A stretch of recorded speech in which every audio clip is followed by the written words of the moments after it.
अस्सलाम वालेकुम। हमारे जिस्म का एक एक ऑर्गन इस महारत से खुदकार निज़ाम के तहत काम करता है कि हमारी अक्ल दंग रह जाती है।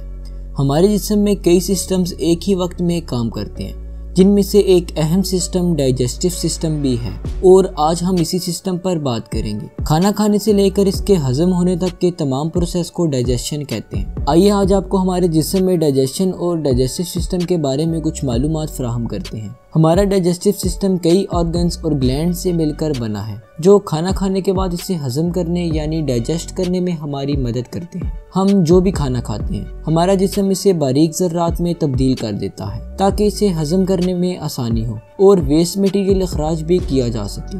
मुंह से लेकर अखराज तक हमारे डाइजेस्टिव सिस्टम के ज़्यादातर ऑर्गन्स एक ट्यूब की शक्ल में होते हैं जिनमें खाना सफ़र करते हुए डाइजेशन के मुख्तलिफ अमल तय करता है। हमारे मुंह से लेकर अखराज तक एक लंबी बल खाती हुई ट्यूब हमारे खाने को मुख्तलिफ तरह के अमल से गुजारती है, जिसके दौरान हमारा खाना हजम हो जाता है और वेस्ट मटेरियल जिस्म से अलग हो जाता है। चंद और ऑर्गन्स भी हमारे डाइजेस्टिव सिस्टम का हिस्सा हैं जो डाइजेशन के दौरान मुख्तलिफ तरह के केमिकल्स का अखराज करके डाइजेशन को पूरा करने में मदद देते हैं और इस अमल को मजीद आसान बना देते हैं। डाइजेशन का प्रोसेस मुंह से शुरू होता है।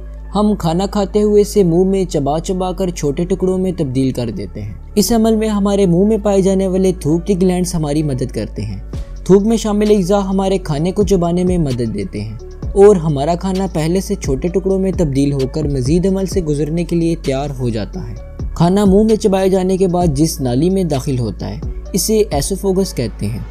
यहाँ यूं समझ लीजिए कि खाने को मुंह से मैदे तक ले जाने वाले रास्ते को एसोफेगस कहते हैं। एसोफेगस एक लंबी ट्यूब होती है जिसकी अंदरूनी दीवार में मौजूद मसल्स की यकसा हरकत खाने को नीचे मैदे तक ले जाने में हेल्पफुल साबित होती है। जैसे ही खाना मैदे में पहुँचता है मैदा मुख्तलिफ किस्म के केमिकल्स खारिज करता है। इसमें सबसे तेज केमिकल को गैस्ट्रिक एसिड कहते हैं। ये केमिकल खुराक को मजीद छोटे ज़र्रात में तब्दील करने में हमारी मदद करते हैं। मैदे में केमिकल प्रोसेस से गुजरने के बाद खाना स्मॉल इंटेस्टाइन यानी छोटी आंत में दाखिल हो जाता है। छोटी आंत के पहले हिस्से को ड्यूडेनम कहते हैं और दूसरे हिस्से को जोजेनम और आखिरी हिस्से को इलियम कहा जाता है। छोटी आंत में निज़ाम हजम यानी डाइजेस्टिव सिस्टम के दूसरे अज़ा से भी मुख्तलिफ एंजाइम्स शामिल हो जाते हैं। ये एंजाइम्स छोटी आंत की अंदरूनी दीवार से निकलकर खुराक में जज़ब हो जाते हैं और खाने को मजीद बारीक ज़र्रात में तब्दील कर देते हैं। छोटी आंत के बाद खाना बड़ी आंत में शामिल हो जाता है। बड़ी आंत में हजम के अमल के दौरान खाने में से पानी और सोडियम की तरह का एक केमिकल जिसे इलेक्ट्रोलाइट कहते हैं अलग हो जाते हैं। बड़ी आंत के पहले हिस्से को सीकम कहते हैं